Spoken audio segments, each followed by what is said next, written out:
Halo Bapak Guru dan teman-teman, perkenalkan nama saya Petra Andreana Theo, saya dari kelas 10B. Dan di video kali ini, saya akan menjelaskan tentang tenaga endogen dan eksogen. Dan kemudian saya akan membuatkan salah satu simulasi dari kedua tenaga itu. Nah, namun di video kali ini, simulasi yang saya buat adalah berkaitan dengan erosi. Nah, erosi ini termasuk dalam tenaga eksogen, sehingga simulasi yang saya buat kali ini berkaitan dengan tenaga eksogen. Nah, yang pertama saya akan mulai dari pengertian dari tenaga endogen dan tenaga eksogen. Apa itu tenaga endogen? Tenaga endogen adalah tenaga yang berasal dari dalam bumi. Tenaga ini bersifat membangun dan membentuk permukaan bumi menjadi tidak rata. Nah, yang menyebabkan terjadinya proses tenaga endogen ini dapat disebabkan oleh panas dari dalam inti bumi, lalu dapat disebabkan oleh pergerakan lempeng tektonik, dan juga dapat disebabkan oleh tekanan magma. Contoh tenaga endogen itu adalah vulkanisme atau gunung berapi, lalu seisme atau gempa bumi, dan yang terakhir itu adalah tektonisme atau pergeseran dan lipatan lempeng. Dampak dari tenaga endogen ini adalah terbentuknya gunung, terjadinya gempa, dan terbentuknya patahan dan lintang. Selanjutnya, saya akan menjelaskan tentang tenaga eksogen.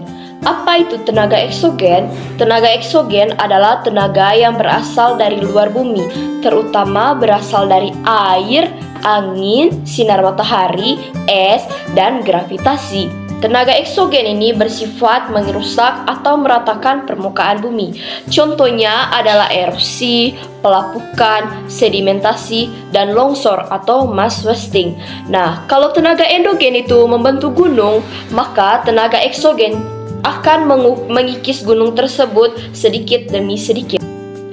Nah, sebelum saya menunjukkan simulasi dari erosi ini, saya akan menjelaskan sedikit tentang apa itu erosi. Apa itu erosi? Erosi adalah proses pengikisan dan pemindahan tanah atau batuan oleh tenaga air, angin, es, atau gelombang laut. Erosi ini termasuk tenaga eksogen karena dia terjadi di permukaan bumi. Proses terjadinya erosi itu terbagi menjadi 3 tahap. Yang pertama itu adalah pengikisan. Pengikisan ini tahap di mana tanah atau batuan terkikis oleh air atau angin. Yang kedua adalah pengangkutan. Pengangkutan itu adalah tahap di mana material yang terkikis terbawa ke tempat lain. Dan yang ketiga adalah pengendapan atau sedimentasi. Nah, tahap ini terjadi ketika material tersebut mengendap di tempat yang lebih rendah. Nah, erosi juga memiliki beberapa jenis. Yang pertama itu adalah erosi air. Erosi air itu disebabkan oleh hujan atau aliran sungai. Contohnya, tanah terkikis saat hujan deras. Yang kedua, erosi angin. Erosi angin itu terjadi di daerah kering atau gurun. Dan yang ketiga ada erosi gelombang laut atau abrasi. Nah, erosi ini akan mengikis pantai. Dan yang terakhir adalah erosi es atau glasial. Nah, erosi ini terjadi di daerah yang bersalju. Dan erosi ini biasanya sangat-sangat berbahaya sekali. Semua erosi ini tuh sangat-sangat berbahaya. Lalu saya akan memberitahukan beberapa dampak dari erosi ini. Nah, dampak negatif yang paling besar biasanya jika terjadi erosi. Dampak negatif itu adalah tanah menjadi tandus, lalu terjadi longsor, lalu ada pendangkatan di sungai, dan juga bisa menjadi banjir. Nah, tetapi erosi juga memiliki dampak positif. Dampak positifnya yaitu membentuk lembah, membentuk delta sungai, dan yang terakhir itu erosi dapat membentuk pantai alami. Nah, di video ini kita bisa melihat ada tanah yang dibentuk seperti sebuah lereng. Lereng ini menggambarkan permukaan bumi seperti perbukitan atau gunung.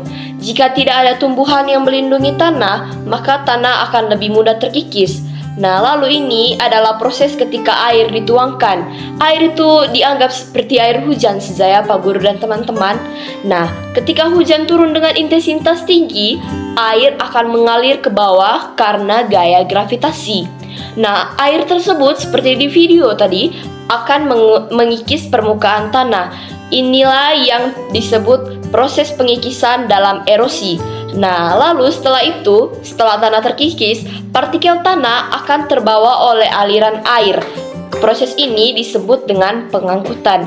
Kemudian, tanah akan mengendap di bagian bawah, dan proses ini yang dinamakan sedimentasi. Nah, namun dilihat di video sebelahnya lagi, ketika ada tumbuhan yang ada di atas tanah tersebut, maka ini proses erosinya akan terjadi lebih lambat. Nah, hal ini dikarenakan tumbuhan memiliki akar yang akan mengikat tanah agar tidak mudah terbawa air. Nah, inilah alasan mengapa penebangan hutan dapat meningkatkan risiko erosi dan banjir.